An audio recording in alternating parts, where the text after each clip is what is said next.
हैं। कल की क्लास में हमने आप लोगों को पढ़ाया था अधिशोषण। अधिशोषण से रिलेटेड जितने भी आपके सिलेबस थे, जितने भी टॉपिक्स थे, वो सारे हमने टॉपिक्स आपको क्लियर करके बता दिया है। आज उसी यूनिट के अंतर्गत दूसरा चैप्टर शुरू करेंगे हम। उस चैप्टर का नाम है उत्प्रेरण, कैटालाइसिस। चैप्टर कौन सा है आपका? उत्प्रेरण, उत्प्रेरण, कैटालाइसिस।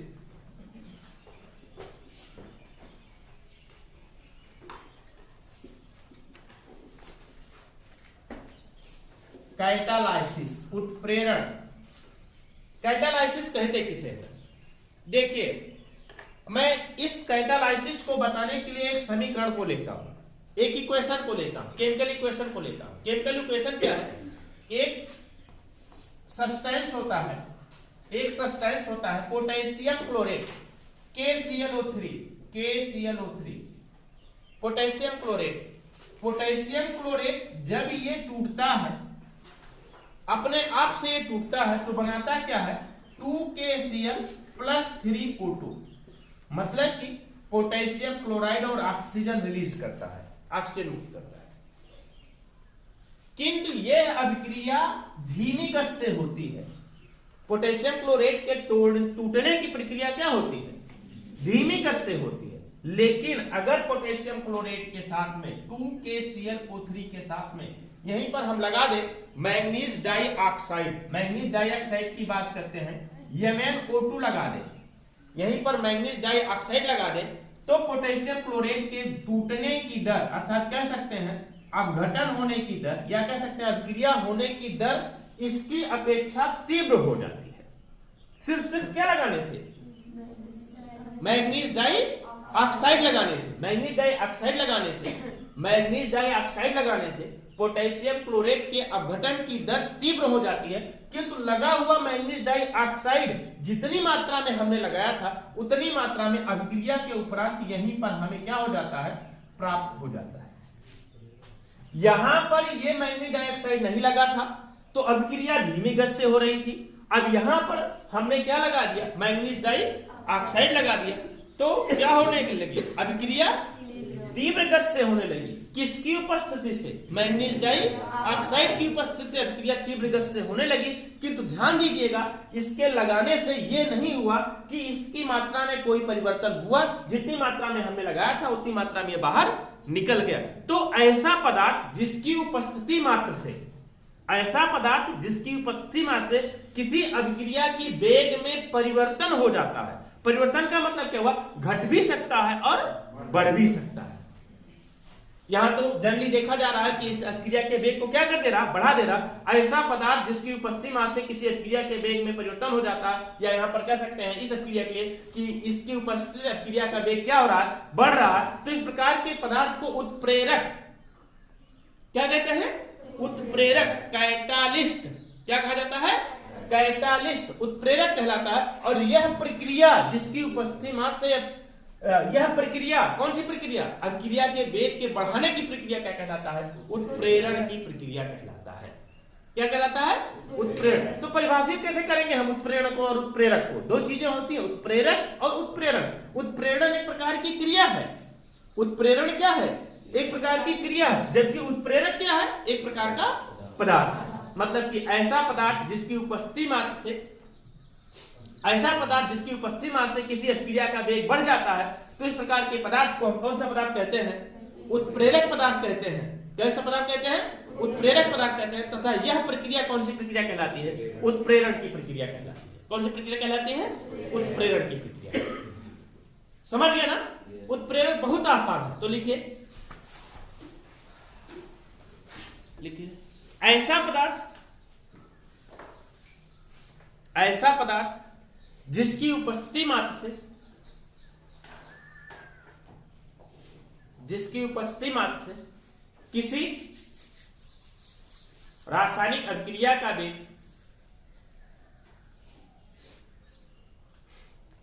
किसी रासायनिक अभिक्रिया का वेग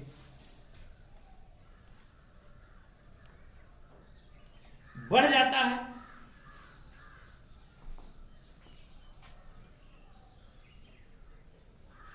वेग बढ़ जाता है। किंतु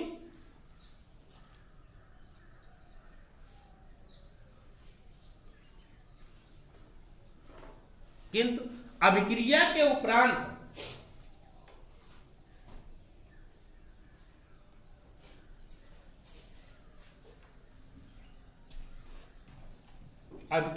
उपरांत पदार्थ में कोई परिवर्तन नहीं होता है।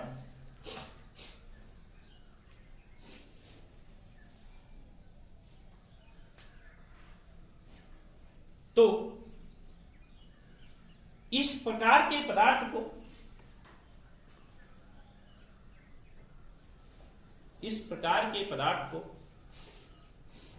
क्या कहते हैं? उत्प्रेरक। इस प्रकार के पदार्थ को उत्प्रेरक तथा यह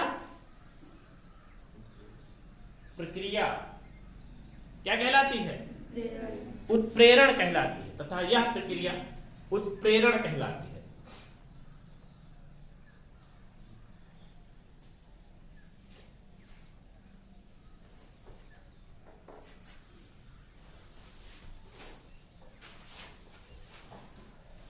जैसे अभी हमने आपको बताया कि पोटेशियम क्लोरेट होता है 2KClO3।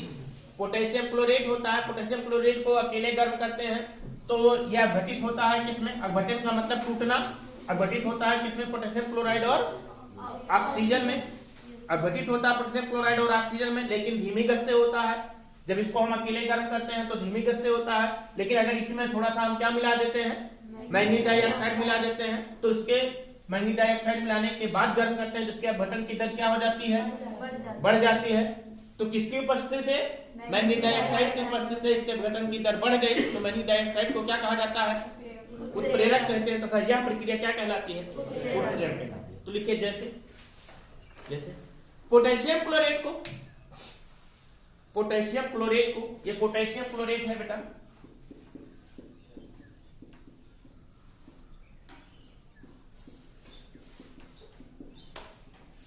पोटेशियम क्लोरेट को अकेले गर्म करने पर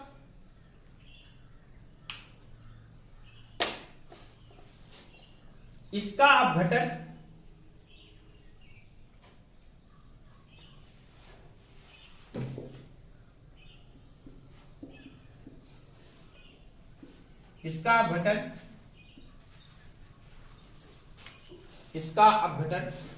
पोटेशियम क्लोराइड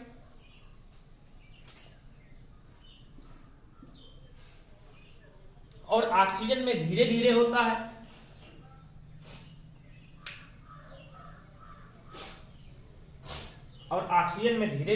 है। किंतु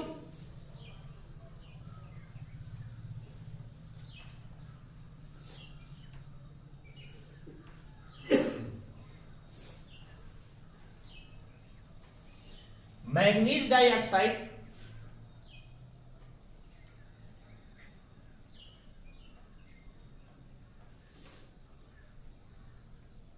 की उपस्थिति में गर्म करने पर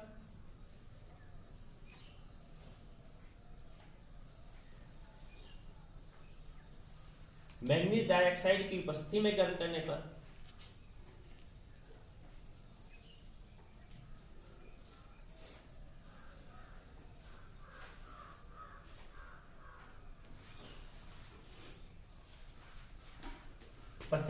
पर पोटेशियम क्लोराइड और ऑक्सीजन में अपघटन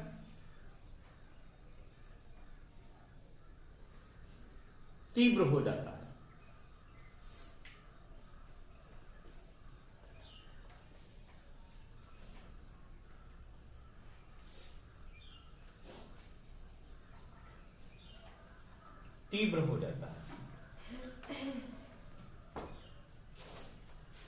तथा मैग्नीज डाइऑक्साइड अभिक्रिया के उपरांत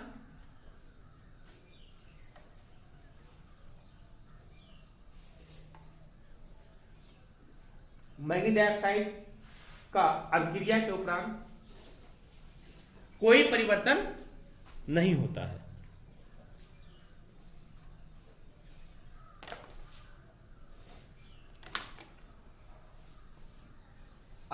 मैंगनीज डाइऑक्साइड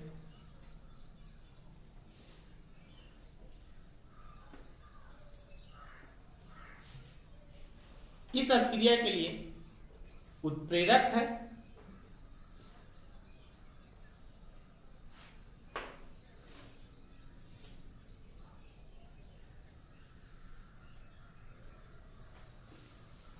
तथा यह प्रक्रिया उत्प्रेरण की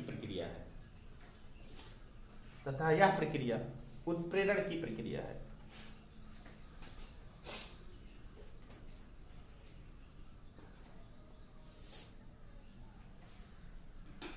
सेकेंड वाली रिएक्शन नोट करिए 2KClO3 plus NaNO2 gives out 2KCl plus 3O2 plus MnO2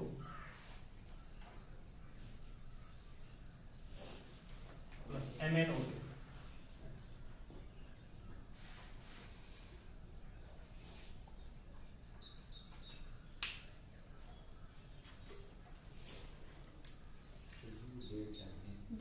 हाँ, इसका मतलब होता है गर्म करना, डेल्टा। ये डेल्टा ही है, इसका मतलब होता है क्या? गर्म करना। किसी भी रिएक्शन के ऊपर अगर ये लिखा जा रहा है इसका मतलब क्या हुआ? अभिक्रिया में गर्म, अभिक्रिया को कराने के लिए गर्म किया जाता है। लिखे, अगला लिखे, अगला पढ़ना है आपको समांगी व विषमांगी उत्प्रेरण। समांगी व विषमांगी उत्प्रेरण।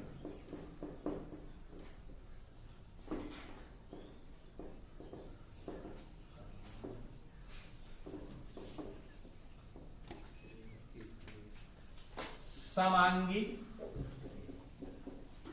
और विषमांगी उत्प्रेरण।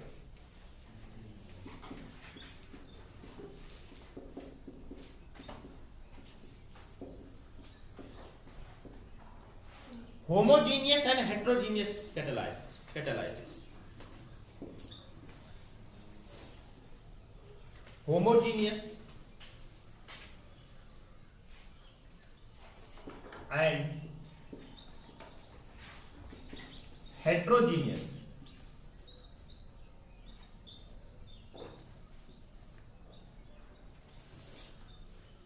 catalysis।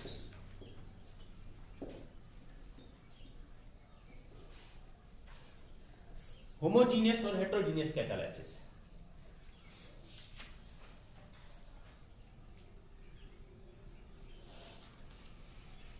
होमोजीनियस और हेट्रोजीनियस कैटालाइसिस को हम दो एग्जांपल के आधार पर आप लोगों को समझाएंगे, एक बार में तुरंत समझ में आ जाएगा। हम दो रिएक्शन लिख रहे हैं और दोनों रिएक्शन में प्रयुक्त होने वाले उत्प्रेरक लिख रहे हैं। उत्प्रेरक का मतलब हमने बताया जो अभिक्रिया के वेग को बढ़ा देते हैं। एक रिएक्शन आपका ये है 2SO2 plus O2, 2SO2 plus O2, यहां पर उत्प्रेरक के रूप में कार्य कर रहा है NO नाइट्रिक ऑक्साइड, और बन रहा है क्या आपका यहां पर 2SO3, और फिर क्या यहां पर ये NO बाहर निकल जा रहा है। एक अभिक्रिया और लिख रहे हैं हम यहां पर, देखिए 2S2 प्लस O2 प्लस यहां पर लगा रहे हैं हम PT बोले तो प्लेटिनम लगा रहे हैं। गिव्स आउट क्या बन रहा है आपका 2H2O और प्लस क्या निकलेगा प्लेटिनम से निकलेगा। दोनों अभिक्रिया लिखे थी, दोनों अभिक्रिया के द्वारा हम आपको समांगी और विषमांगी उत्प्रेरण मतलब कि होमोजीनियस और हेट्रोजीनियस कैटालाइसिस एक बार में तुरंत समझ में आ जाएगा। आपको पता होना चाहिए कि जो रासायनिक अभिक्रिया में भाग लेता है उसे क्या कहते हैं हम? अभिकारक। क्या कहते हैं? अभिकारक। और जो रासायनिक अभिक्रिया के उपरांत प्राप्त होता है उसे क्या कहते हैं? उत्पाद। इसको तो पता होना चाहिए। जैसे इसमें क्या है, सल्फर डाइऑक्साइड और ऑक्सीजन अभिकारक है, इसमें क्या हाइड्रोजन और ऑक्सीजन अभिकारक है। इसका स्टेट देखेंगे, इसकी अवस्था देखेंगे तो किस अवस्था में ये सॉरी ये है किस अवस्था में? गैसियस स्टेट में। सल्फर डाइऑक्साइड गैस होता है, ये किस अवस्था में है? गैसियस स्टेट में। और ये किस अवस्था में है? गैसियस स्टेट में। ध्यान दीजिए, ये किस अवस्था में है? गैसियस स्टेट में। ये किस अवस्था में है? गैसियस स्टेट में। लेकिन प्लेटिनम मेटल होता है और मेटल की स्टेट क्या होती है? सॉलिड होती है। अब देखो एक बार ठक से लगेगी परिभाषा, जब अभिकारक और उत्प्रेरक की अवस्थाएं समान हो, अभिकारक और उत्प्रेरक की अवस्थाएं समान हो, मतलब कि अभिकारक भी गैस है तो उत्प्रेरक भी गैस है, अभिकारक लिक्विड हो तो उत्प्रेरक भी लिक्विड हो, अभिकारक ठोस हो तो उत्प्रेरक भी ठोस हो, तो इस प्रकार के उत्प्रेरण की प्रक्रिया को कौन सी प्रक्रिया कहते हैं? Homogeneous catalysis. मतलब क्या होता है आपका? समांगी उत्प्रेरण। और जब अभिकारक और उत्प्रेरक अवस्थाएं भिन्न भिन्न हो, अभिकारक और उत्प्रेरक की अवस्था क्या हो? भिन्न भिन्न हो। अभिकारक गैसियस स्टेट में है तो उत्प्रेरक सॉलिड में हो, अभिकारक लिक्विड में हो तो उत्प्रेरक सॉलिड में हो, अभिकारक गैस में हो तो उत्प्रेरक लिक्विड में हो, है ना? तो जो अभिकारक और उत्प्रेरक की अवस्थाएं क्या होती हैं? भिन्न भिन्न होती हैं। तो इस प्रकार के उत्प्रेरण की प्रक्रिया को कैसा उत्प्रेरण कहा जाता है? विस्मांगी उत्प्रेरण अर्थात हेट्रोजीनियस कैटालाइसिस कहा जाता है। समझ गए ना? समझ गए कि नहीं? विस्मांगी और समांगी उत्प्रेरण समझ गए ना? तो पहले हेडिंग डालिए इसके अंतर्गत समांगी उत्प्रेरण। समांगी उत्प्रेरण लिखिए। जब अभिकारक और उत्प्रेरक दोनों की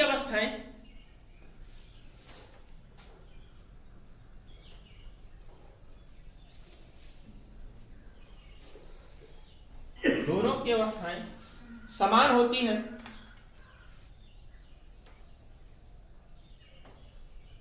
तो उसे क्या कहते हैं? समांगी उत्प्रेरण कहते हैं। तो उसे समांगी उत्प्रेरण कहते हैं।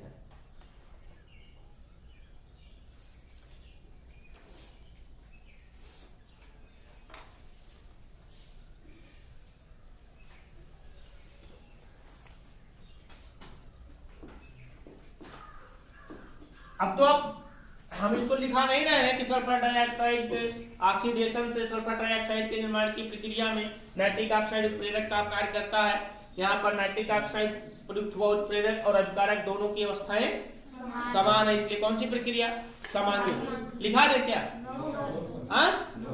रिएक्शन लिखा दे, बस समझ जाओगे ना? यहाँ पर हमने लिखा ही है पहला। दूसरा एग्जाम्पल देखिए, नोट करते रहिए। दूसरा एग्जाम्पल लिखिए। जैसे आपका होता है मेथिल एसीटेट CH3COO CH3, इसको बोलते क्या है? इसका नाम होता है आपका मेथिल एसीटेट। मेथिल एसीटेट का हाइड्रोलाइसिस कराते हैं। हाइड्रोलाइसिस बोले तो जल अपघटन कराते हैं HOS के द्वारा, मतलब H2O के द्वारा। H2O के द्वारा जल अपघटन कराते हैं। यहाँ पर उत्प्रेरक लगाया जाता है क्या? आपका HCl लगाया जाता है। क्या लगाया जाता है? HCl लगाया जाता है। तो बनता क्या आपका? यहाँ पर देखिए CH3OH बन जाएगा, CH3OH बन जाता है और CH3COOH बनेगा क्या आपका? CH3COOH और प्लस क्या बनेगा आपका? CH3OH और फिर शेष क्या बचेगा आपका? मतलब बचेगा शेष HCl। इसे बोला जाता है एसिटिक अम्ल। क्या कहते हैं? एसिटिक अम्ल। ये आपका क्या है? CH3OH है। ये क्या है आपका? Methyl alcohol. क्या है? Methyl alcohol. देखिए इसकी अवस्था भी क्या होती है? लिक्विड होती है। इसकी अवस्था भी क्या होती है? लिक्विड होती है। तो ये भी क्या होता है आपका? लिक्विड होता है। तो मतलब कैसा उत्प्रेरण? समांगी उत्प्रेरण। दो एग्जाम्पल हो गए। तीसरा एग्जाम्पल देखिए। चलो दो बहुत है, इतना नोट करिए।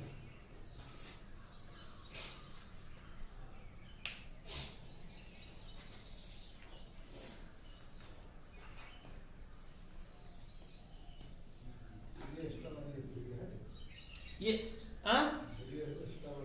एस्टर अपघटन है। एस्टर का जल अपघटन, ये एस्टर है, एक प्रकार का एस्टर है आपका ये।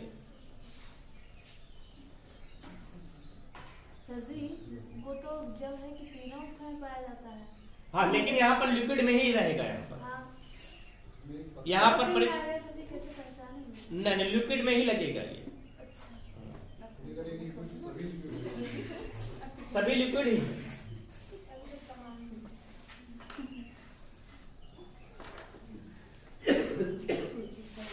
लिखे। लिख लिए। अगला विस्मांगी उत्प्रेरण हमने बता ही दिया है, लिखाना बस है सिर्फ ना। तो लिखिए जब उत्प्रेरक और अभिकारक की प्रावस्था जब उत्प्रेरक और अभिकारक की प्रावस्था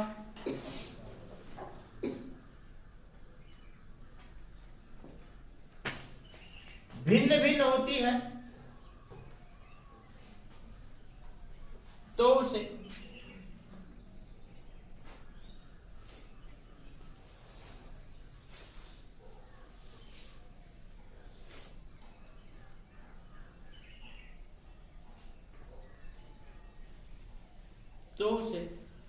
विस्मांगी उत्प्रेरण कहते हैं। विस्मांगी उत्प्रेरण कहते हैं।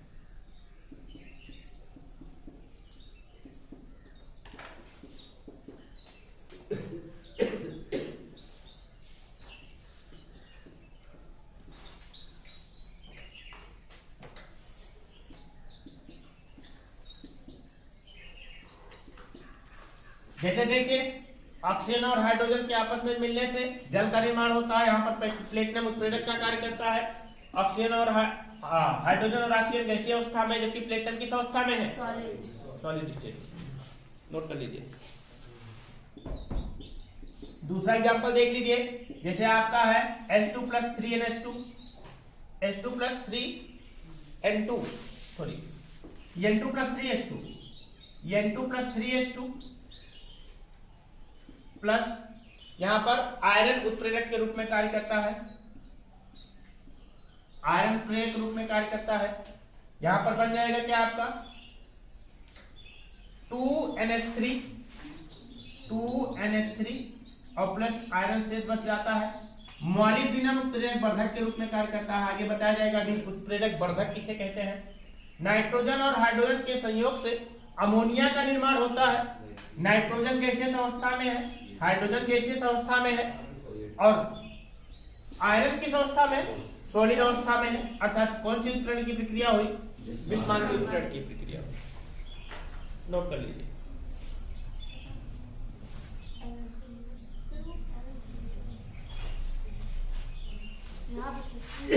Iron Fe, molybdenum MO, molybdenum, ये मोलिब्डेनम है, उत्प्रेरक वर्धक का कार्य करता है।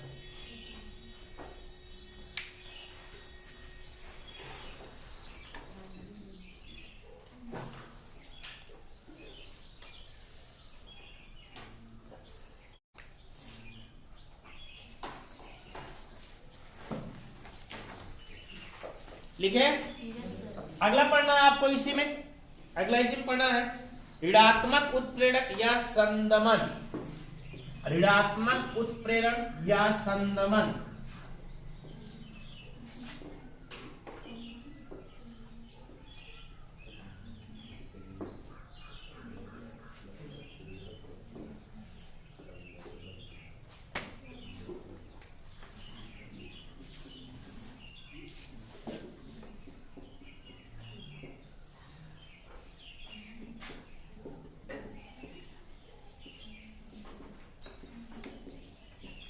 ऋणात्मक उत्प्रेरण या संदमन। ऋणात्मक का मतलब क्या? Negative, negative catalysis, negative catalysis अथवा इनहिबिटेशन,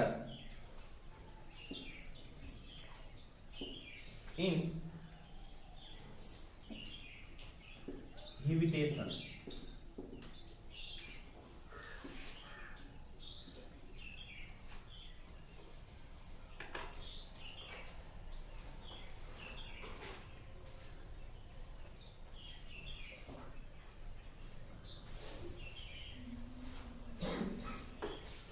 देखिए एक यौगिक होता है सोडियम सल्फाइड। सोडियम सल्फाइड का फार्मूला क्या होता है? Na2SO3। इसका ऑक्सीडेशन होता है। सोडियम सल्फाइड का ऑक्सीडेशन होता है तो बनता क्या है आपका? Sodium sulphate, Na2SO4। क्या बनता है? Na2SO4, सोडियम सल्फेट बनता है।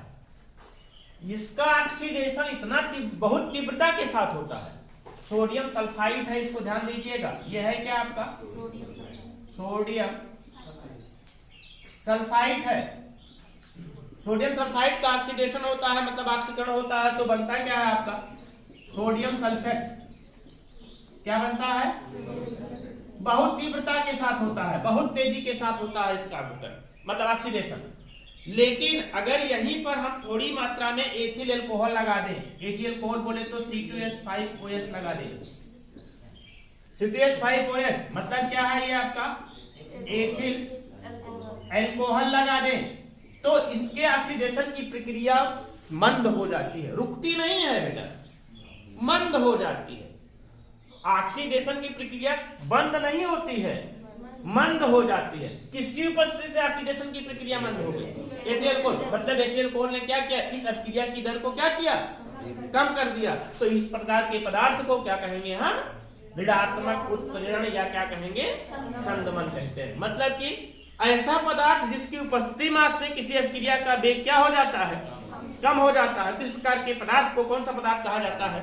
ऋणात्मक उत्प्रेरण या संदमन कहते हैं। क्या कहते हैं? ऋणात्मक उत्प्रेरण या संदमन कहते हैं। तो लिखिए, ऐसा पदार्थ जिसकी उपस्थिति मात्र से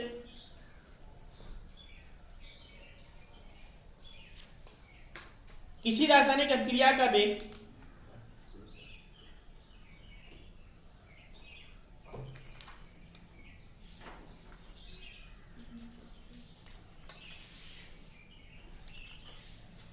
किसी रासायनिक अभिक्रिया का वेग कम हो जाता है, तो उस प्रकार के पदार्थ को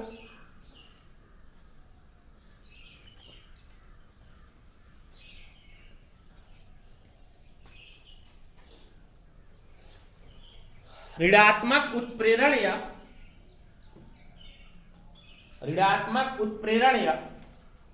संदमन कहते हैं। ऋणात्मक उत्प्रेरण या संदमन कहते हैं। देखिए, जैसे वायु द्वारा सोडियम सल्फाइड का ऑक्सीकरण, वायु द्वारा सोडियम सल्फाइड का ऑक्सीकरण सोडियम सल्फेट में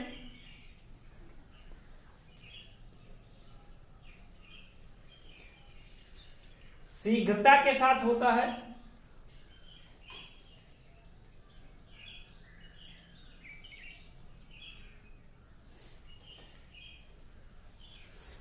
किंतु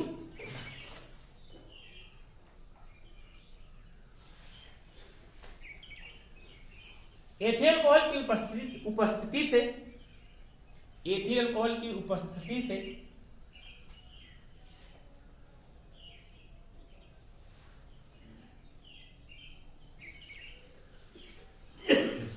सोडियम सल्फाइड का ऑक्सीकरण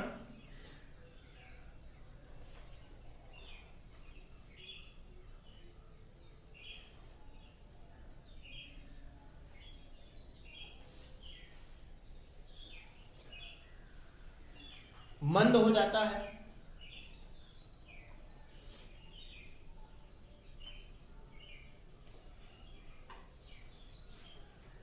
अतः एथिल अल्कोहल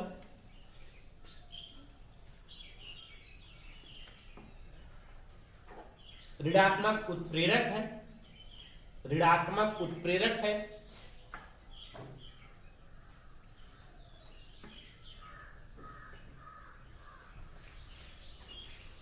तथा यह प्रक्रिया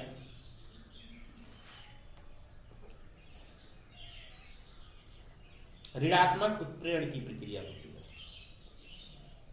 तथा यह प्रक्रिया ऋणात्मक उत्प्रेरण की प्रक्रिया है।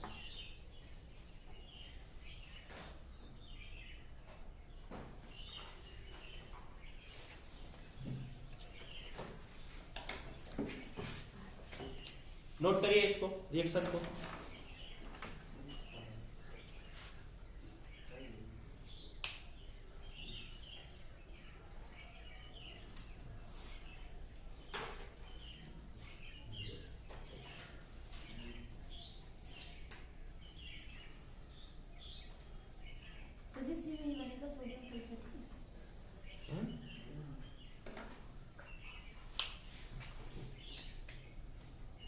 2SO4 बनेगा, 2Na2SO4।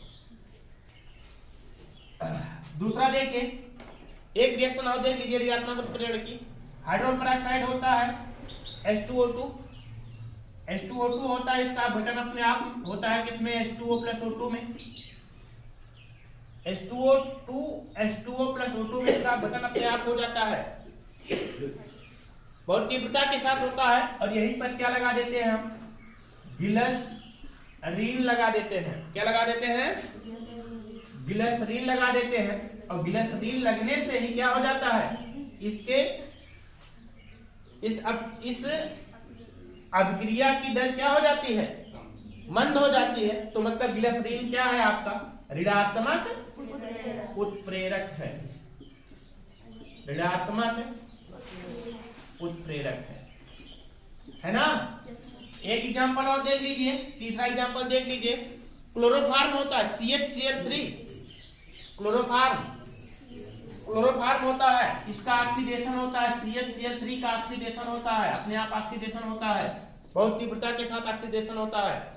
ऑक्सीडेशन होता है किसमें जानते हैं, फास्जीन में और हाइड्रोक्लोरिक अम्ल में।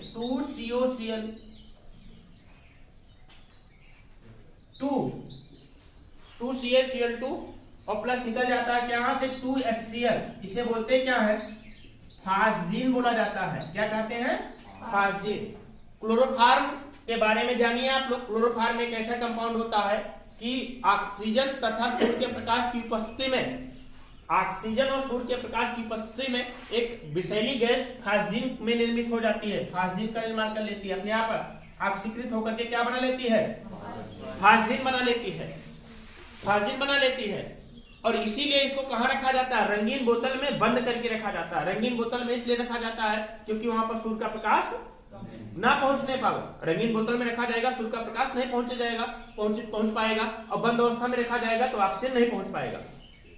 क्वेश्चन बनता है, क्लोरोफार्म को रंगीन बोतल में बंद करके क्यों रखा जाता है। इसका तात्पर्य, इसका कारण यही होता है, इसका कारण यह होता है क्योंकि क्लोरोफार्म ऑक्सीजन और सूर्य के प्रकाश की उपस्थिति में अपघटित हो जाता है किसमें, अत्यंत विषैली गैस फास्जीन में। इस अपघटन को रोकने के लिए उसको कहाँ रखा जाता है, रंगीन बोतल और बंद अवस्था में। और उसी के साथ साथ में क्वेश्चन में एक पॉइंट और जोड़ दिया जाता है कि क्लोरोफार्म को रंगीन बोतल में और बंद अवस्था में तथा 1 से 2% एथिल अल्कोहल मिलाकर के क्यों रखा जाता है। 1 से 2% क्या मिलाते हैं उसी में, एथिल अल्कोहल मिला देते हैं। क्यों मिलाते हैं, क्योंकि क्लोरोफार्म के ऑक्सीकरण की प्रक्रिया के लिए एथिल अल्कोहल किसका कार्य करता है, ऋणात्मक उत्प्रेरक का कार्य करता है। मतलब कि क्लोरोफार्म के ऑक्सीकरण की प्रक्रिया को एथिल अल्कोहल क्या कर देता है, मंद कर देता है। क्लोरोफार्म के ऑक्सीकरण की प्रक्रिया को एथिल अल्कोहल क्या कर देता है, मंद कर देता है। इसलिए एथिल अल्कोहल किसका कार्य करता है, ऋणात्मक उत्प्रेरक का कार्य करता है। तो यहाँ पर ऋणात्मक उत्प्रेरक के रूप में लगेगा क्या, CH5OH, मतलब एथिल अल्कोहल क्या है आपका, ऋणात्मक उत्प्रेरक, ऋणात्मक उत्प्रेरक।